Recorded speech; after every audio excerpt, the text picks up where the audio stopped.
Hi అండి. Millionaire wife part 61. మేఘ మనసు గతంలోకి వెళ్ళిపోయింది.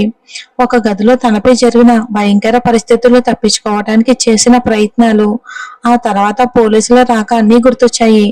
ఆమెకేమీ అర్థం కాలేదు. ఆమె కేవలం తన ఆరుని మాత్రమే వెతుకుతుంది. చివరికి అందరూ ఇంటికి చేరుకున్నారు. ఉదయం వెలుగు వచ్చింది. రఘువీర్ తలుపు తెరిచి వాళ్ళని చూసి ఆశ్చర్యపోయాడు. ఇంట్లోని మిగతా సభ్యులు కూడా బయటకు వచ్చారు. తన ప్లాన్ విఫలమైందని గ్రహించిన తృప్త నిద్రలో నుంచి బయటకు వచ్చి మేఘన మెడలో ఉన్న మంగళసూత్రాన్ని చూసి షాక్ అయింది.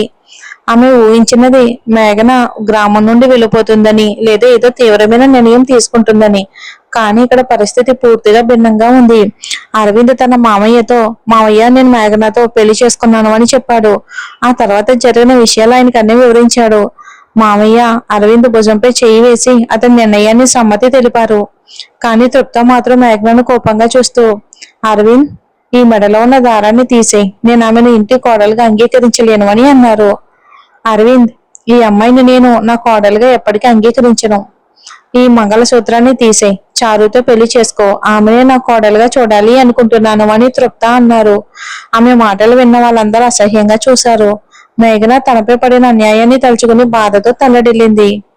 అమ్మా, దయచేసి ప్రశాంతంగా ఉండండి. అరవింద్ గారు ఆమెను ప్రేమించి పెళ్లి చేసుకున్నారు. వాళ్ళను శాంతంగా జీవించనివ్వండి అని నీలక్షి ముందుకు వచ్చి చెప్పింది తృప్తతో. నీలక్షి, దయచేసి నువ్వు మధ్యలో మాట్లాడుకో. నేను ఆమెను నా కోడలుగా అంగీకరించను. నేను స్వయంగా ఆమెను హోటల్లో పోలీసులతో చూశాను. ఈ రకమైన పరిస్థితిలో ఉన్న అమ్మాయిపై నమ్మకం ఎలా పెట్టగలం అని తృప్త కోపంగా అంది. సూరజ్ నిశ్శబ్దంగా పళ్ళు బిగించి నిలబడ్డాడు. అతనికి కోపం అరవింద్ మీద వస్తుంది. తన తల్లిని ఇలా మాట్లాడనివ్వడమేంటి అన్న భావనతో. తృప్త ఆవేశం పెరిగి మేఘన జుట్టు పట్టుకుని లాగారు. మేఘన నొప్పితో కేక వేసింది. నీలక్షి, అనన్య వెంటనే ఆమెను ఆపడానికి పరిగెత్తారు. అమ్మగారు, మీరు ఇలా ప్రవర్తించడం సరైనది కాదు. ఆమె చిన్న అమ్మాయి, దయచేసి ఇలా చేయకండి అని నీలక్షి గట్టిగా చెప్పింది. అప్పుడే తృప్త నీలక్షిపై కూడా కోపంతో మాట్లాడింది. ఆమె చెప్పిన మాటలు విని నీలక్షి షాక్ అయ్యి కన్నీళ్లు పెట్టుకుంది. నేను నీ తల్లిని ఇక్కడి నుంచి పంపించడానికి చాలానే ప్రయత్నించాను అని తృప్త మాట కొనసాగించారు. లోభం కోసం ఆమెను అలాగే నిలిచి ఉండిపోయింది. ఆ తర్వాత జరిగిన ప్రమాదంలో ఆమె మరణించింది. ఇప్పుడు నువ్వు ఆమె రూపంతో ఇక్కడికి వచ్చావు. ఈ మేఘనను కూడా నీతో కలిపావు. డబ్బున్న వారి దగ్గరే ఉండాలి, మీలాంటి వారి దగ్గర కాదు. ఇక అని తృప్త కోపంగా అంది. ఇది విని నీలక్షి కన్నీళ్లతో కుప్పగూలిపోయింది. రాజశేఖర్ ఇది విని షాక్ అయ్యాడు. తన భార్య తన కోసం ఎంత బాధలు భరించిందో ఈ రోజు ఆయనకు అర్థమైంది. తృప్త పూర్తిగా ఆవేశంలోకి వెళ్లి మేఘనపై దాడి చేయడానికి ప్రయత్నించింది. నువ్వు చచ్చిపో, నువ్వు బ్రతికి ఉండకూడదు అని ఆమె కోపంగా అన్నారు. ప్రెగ్నెంట్ అయిన నీలక్షి ఆపడానికి ముందుకు రాగానే తృప్త ఆమెను తోసేసింది. నీలక్షి గోడ వైపుకు పడిపోతూ ఉండగా మేఘన వెంటనే ఆమెను పట్టుకుంది. ఏంటి, నువ్వు ఆమెను కాపాడుతున్నావా? అయితే ముందు నువ్వే అంటూ తృప్త మళ్ళీ దాడి చేయడానికి ప్రయత్నించింది. ఇక అదే సమయంలో రాజశేఖర్ వచ్చి ఆమెను గట్టిగా ఒక చెంపదెబ్బ ఇచ్చారు. సూరజ్ వెంటనే పరిగెత్తి నీలక్షిని తన చేతుల్లోకి తీసుకున్నాడు. తన భార్యకు గాయం అవడం చూసి అతను తీవ్రంగా బాధపడ్డాడు. తృప్త, నేను అనుకున్నాను నువ్వు నా పెళ్లిపై కోపంగా ఉన్నావని. కానీ నీ మనసులో ఇంత ద్వేషం ఉందని తెలియలేదు. ప్రెగ్నెంట్ అయిన అమ్మాయికి హాని చేయడానికి ప్రయత్నించావా? ఆమె ఎవరో తెలుసా? ఆమె రాజశేఖర్ వారసురాలు, నా కూతురు అని రాజశేఖర్ గట్టిగా అన్నాడు. తృప్త చాలా పిచ్చిగా నవ్వింది. నాకు తెలుసు, అందుకే ఆ రోజే ఆమెను చంపించడానికి మనుషులను కూడా పంపాను. ఆమె అదృష్టం బాగుండడంతో బతికింది అని చెప్పింది. అది విని ఒక్కసారిగా అందరూ షాక్ అయ్యారు. సూరజ్ జాగ్రత్తగా నీలక్షిని సోఫాలో కూర్చోబెట్టి వెంటనే తిరిగి వచ్చి అరవింద్ కు గట్టిగా ఒక చెంపదెబ్బ ఇచ్చాడు. అరవింద్ సూరజ్ కొట్టిన దెబ్బకి ఏమీ మాట్లాడకుండా తల దించుకుని నిశ్శబ్దంగా నిలబడ్డాడు. కోపంతో సూరజ్ అతని చెంపపై వరుసగా 2 దెబ్బలు కొట్టాడు. దాంతో ఇక అక్కడ ఉన్నవారంతా షాక్ అయ్యారు. నీలక్షి, సూరజ్ అని కేక వేసింది. కానీ సూరజ్ ఏమాత్రం వినలేదు. ఇది నా ఇల్లు, ఈ ఇంటి రాణి నీల. ఆమె గురించి మాట్లాడడం కానీ ఆమెపై చెయ్యి వేయటం కానీ నేను సహించను. సూరజ్ చాలా అంటే చాలా గంభీరంగా అన్నాడు. ఆ అమ్మాయి గురించి ఇక మీ ముందే ఇంత నీచంగా మాట్లాడారు. ఆమెను చంపే ప్రయత్నం వరకు వెళ్లారు. అయినా నువ్వేమీ మాట్లాడకుండా ఇలాగే నిలబడ్డావా? ఎవరి అనుమతితో ఆమె మెడలో మంగళసూత్రం కట్టావు? ఆమెను అడిగావా? ఆమె తల్లి తండ్రుల అనుమతి తీసుకున్నావా? ఈ అమ్మాయిని ఇంత బాధ పెట్టడానికి పెళ్లి చేసుకున్నావా చెప్పు. నేను స్టేషన్ లోనే చెప్పాను కదా ఆమె నాకు చెల్లెలు లాంటిదని. ఆమెకు ఎవరూ లేరని అనుకుని నువ్వు మౌనంగా ఉన్నావా? నేను ఆమె అన్నయ్యను అంటూ సూరజ్ మేఘన దగ్గరికి వెళ్ళాడు. ఇంతకు ముందు నాకు తెలియదు నువ్వు, కానీ ఇప్పటి నుంచి నేను నా చెల్లెలుగా భావిస్తున్నాను మేఘన. నువ్వు నన్ను అన్నయ్యగా భావిస్తే ఈ మంగళసూత్రాన్ని తీసేసి అతనికి ఇవ్వు. మేఘన ఆశ్చర్యంగా సూరజ్ ని చూసింది. అక్కడ ఉన్నవారందరూ షాక్ అయ్యారు.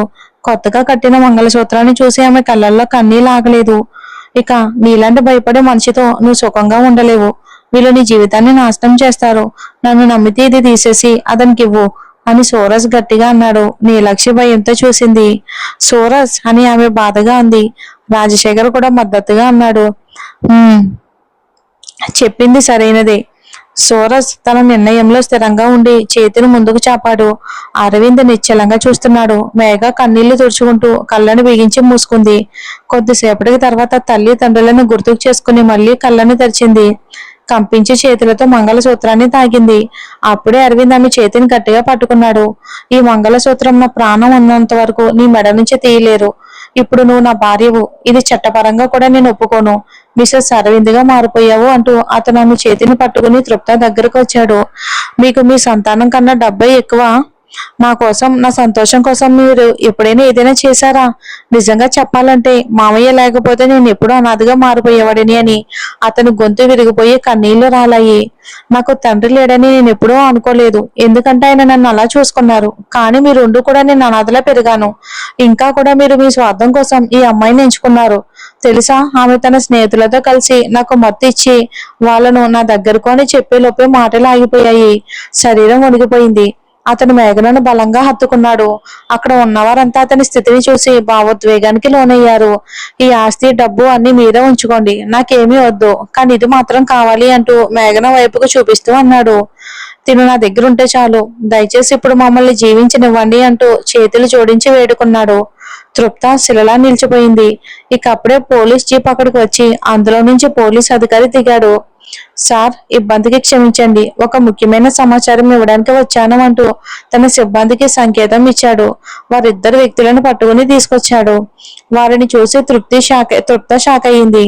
సార్, వీరిని విచారించగా ఒక నిజం బయటపడింది, అందుకే వీరిని ఇక్కడికి తీసుకొచ్చాను అని అధికారి అన్నాడు. అక్కడే అందరి ముందు వారిని ప్రశ్నించగా వారు నొప్పితో వణిగిపోయారు. సార్, మేము నిజం చెప్తున్నాం, ఈమె అంటూ తృప్త వైపుకు చూపిస్తూ ఒకరన్నారు. ఈ మేడం మమ్మల్ని పని చేయడానికి చేయమని చెప్పారు. గదిలో ఒక అమ్మాయి వస్తుంది, ఆమె దగ్గరికి వెళ్ళాలని, కొద్దిసేపటికి పోలీసులు వచ్చి వ్యభిచార కేసులో పట్టుకుంటారు అని చెప్పారు. ఆ అమ్మాయి మిమ్మల్ని పిలిచిందని చెప్పమన్నారు. చాలా డబ్బులు ఇస్తామని హామీ ఇచ్చారు. కానీ మేము మత్తులో ఉండి ఇక అమ్మాయికి లోనయ్యాము. మిగతా విషయం తప్పు జరిగింది, దయచేసి మమ్మల్ని వదిలేయండి అంటూ వారు వేడుకున్నారు. పోలీసులు వారిని తీసుకెళ్లారు. సార్, మీరు ఫిర్యాదు చేస్తే మేము వీరిని అరెస్ట్ చేస్తాము అని అధికారి అరవింద్ వైపుకు చూశాడు. కానీ అతను మౌనంగా ఉన్నాడు. నేను కంప్లైంట్ ఇస్తాను. నా చెల్లెలపై జరిగిన అన్యాయం కోసం, అలాగే నా ప్రెగ్నెంట్ అయిన భార్యపై ప్రాణాంతక దాడికి సంబంధించిన నేను కంప్లైంట్ ఇస్తున్నాను అని సూరజ్ ముందుకు వచ్చాడు. ఎవరూ అతను ఆపలేదు. అందరూ మౌనంగా అంగీకరించారు. పోలీసులు తృప్తను అరెస్ట్ చేసి తీసుకెళ్లారు. అక్కడ గాఢమైన నిశ్శబ్దం నెలకొనగా రాజశేఖర్ తన భుజంపై చేయి వేశాడు. ఇంకేం జరుగుతుందో మర్చిపో, జీవితాన్ని హ్యాపీగా కొనసాగించడానికి ప్రయత్నించండి, మేమంతా మీతోనే ఉన్నాం అన్నాడు. మామయ్య భుజం సాయం తీసుకుంటూ అరవింద్ చూపు మేఘన వైపుకి వెళ్ళింది. ఏం జరగాల్సిందో జరిగింది. అందరూ తమ గదులకు వెళ్లి ఫ్రెష్ అవ్వండి, తర్వాత భోజనం చేయండి అని వసుంధర చెప్పి మేఘనను ఆమె గదికి తీసుకెళ్ళింది. ఏ విషయానికి కూడా ఆందోళన పడకు, ఏది జరిగినా మంచికే అనుకో. అరవింద్ మంచి అబ్బాయి, అతన్ని అర్థం చేసుకోవడానికి ప్రయత్నించు. ఒక తల్లిగా నీ మంచి కోసమే చెప్తున్నాను, మిగతా నిర్ణయం నీదే అని చెప్పి ఆమె తన గదికి వెళ్ళిపోయింది. సూరజ్ రాత్రంతా జరిగిన పరుగుల టెన్షన్ తో పూర్తిగా అలసిపోయాడు. ఫ్రెష్ అయ్యి తడి జుట్టుతోనే మంచంపై కూలబడ్డాడు. అప్పుడే నీలక్షి గదిలోకి వచ్చింది. సూరజ్, మీ జుట్టు తడిగా ఉంది, ఇలా పడుకుంటే జలుబు చేస్తుంది, లేవండి అని చెప్పింది. అంత శక్తి లేదు నీలా, శరీరం మొత్తం విరిగిపోయినట్టు ఉంది అంటూ అతను పక్కకు తిరిగాడు. మీ చేతులు కాళ్ళు ఇక నొక్కితే బాగుంటుందా అని ఆమె అమాయకంగా అడిగింది. ఆమె మాటలకు అతను మెల్లగా లేచి కూర్చున్నాడు. దానికంటే ఇంకా బెటర్ ఒకటి ఉంది, దాంతో అలసట మొత్తం పోతుంది అని ఆమె అతని జుట్టుని తుడుస్తూ అంది. అది ఏంటి సోరస్, బాంబు రాయమంటారా అని ఆమె అడిగింది. అతను చిరునవ్వుతో అరే పిచ్చి భార్య అని ఆమెను దగ్గరికి లాగాడు. నిన్న రాత్రి మధ్యలో ఆగిపోయిన విషయం, దాన్ని కొనసాగిద్దామా అని అన్నాడు.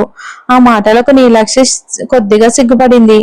అతని దగ్గరికి వాలిపోయింది. సూరజ్ ఆమెను తన చేతుల్లోకి తీసుకుని మెల్లిగా కూర్చోబెట్టాడు. ఆ గది వెలుతురు నెమ్మదిగా తగ్గిపోతూ బయట ప్రపంచం మర్చిపోయేంత నిశ్శబ్దం అక్కడ అలుముకుంది. మరి